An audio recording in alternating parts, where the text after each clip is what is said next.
If editing is the reason you still have not started your YouTube channel, hear me, you do not need to know all those buttons.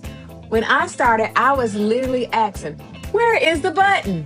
Now I can cut, add overlays, adjust pacing, build thumbnails, and somehow I even became a CapCut template creator. But the editing lesson that helped me the most was not fancy at all. It was one simple step that caught me before I published a video with an entire section missing. So if editing feels overwhelming, I'm going to give you the 4 things I actually use. Cut, shape, check, and by the end of this video, you'll know which one matters most before you ever touch that publish button. I'm T. Let's get started with the easiest one. Editing does not have to be something complicated. Trim the beginning where you're reaching for your phone. And at the end where you're saying, okay, how do I stop this thing? That alone will make your video better. One of the first things I learned in CapCut was how to split a clip. Find the part I don't want, split it before it, split it after it, delete it. When you are brand new, that little thing seems big. But you do not need 10 editing tools today. Start with cut.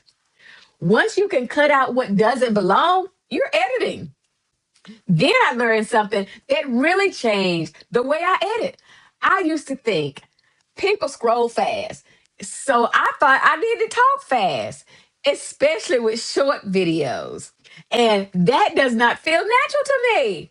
I want to talk like I'm talking to one girlfriend. Then I learned pacing is not the same thing as speaking fast. That right there freed me. I can speak like myself and shape the pacing afterwards. I can trim a long pause, tighten a section that drags, cut something that does not move the story forward. I do not have to turn myself into an auctioneer just to keep people watching me. My thinking changed from I need to talk fast to I can talk like myself and shape the pace in the edit. That is shaping. Once editing gets comfortable, then you can start adding other tools. Not 20 at one time, one at a time. Like adding text. If I say something important, I may put a few words up on the screen.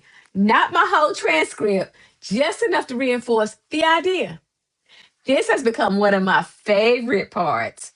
An overlay. Overlay lets me put a picture, a video, a screenshot over top of my video. So instead of only telling you something happened, I can show you the receipt. If I'm talking about my first YouTube video, I can show you. That is when editing turns into storytelling. And you can also learn zooming, repositioning, and music. But none of those are requirements for your first video. They are tools.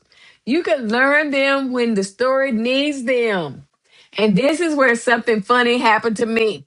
I went into CapCut trying to figure out one simple thing, how to change my cover text.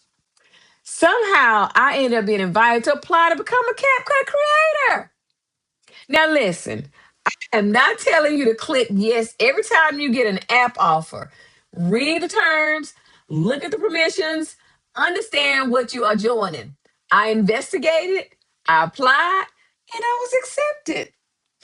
And then the tutorial started showing me things I hadn't even thought to search for. And I realized something. I had gone from where is the button to Pace tells this story better. Baby, that's growth. You do not need to know everything before you start. Sometimes learning one thing puts you in the room where the next thing is waiting. Remember that third step I told you about? Check. This one right here. Please learn from me.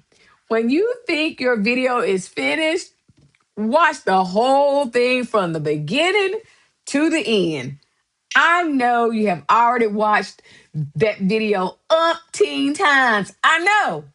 But if you can finish editing, walk away, go to bed, come back with fresh eyes and fresh ears and watch the whole thing.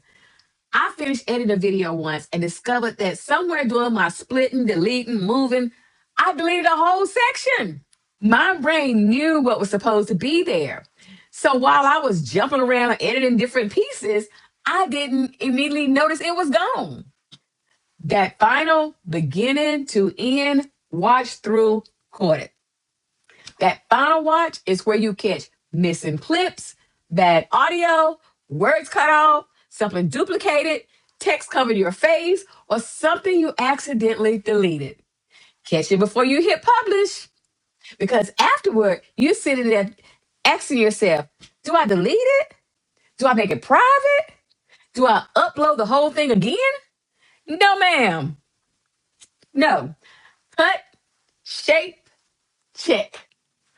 And there is another side to this.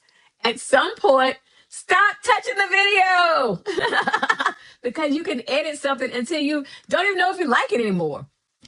Move this, change that, change the music, put the old music back, watch it again, and again, and again. Eventually, you may not be improving the video anymore. You may be just touching it because you are nervous about publishing it. Those are two different things. Your first video is not supposed to be like somebody else's 500th video.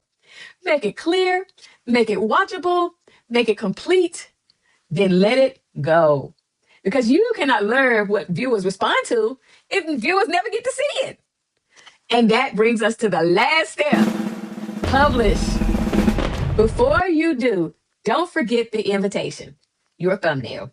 I did not understand how important the thumbnails were when I first started. Now I think about it like this. The video is the product. The thumbnail is the invitation. Keep it simple, a clear face, readable words, 3 to 5 words when you can, a strong contrast, and most importantly, the thumbnail needs to promise what the video actually delivers. Getting a click matters. Keeping her trust matters more.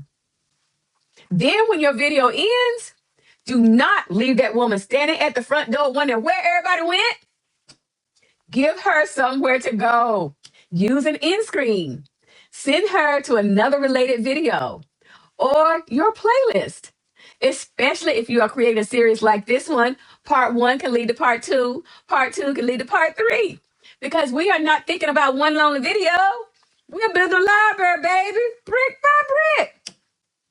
So, if editing is a thing keeping you from starting YouTube after 60, remember this. Cut, remove what does not belong. Help the story move while still sounding like yourself. I want you to share too, though. Check, watch the whole thing before you publish. Publish, finish it, and let the next video teach you something new. You do not need fancy transitions. You do not need 20 effects. You do not need to know every button because your first video does not need to prove you are a great editor. Baby, it needs to prove you can finish. Then your next video teaches you something, and the one after that teaches you something else. This is how we learn. This is how we grow. This is how we build this brick by brick.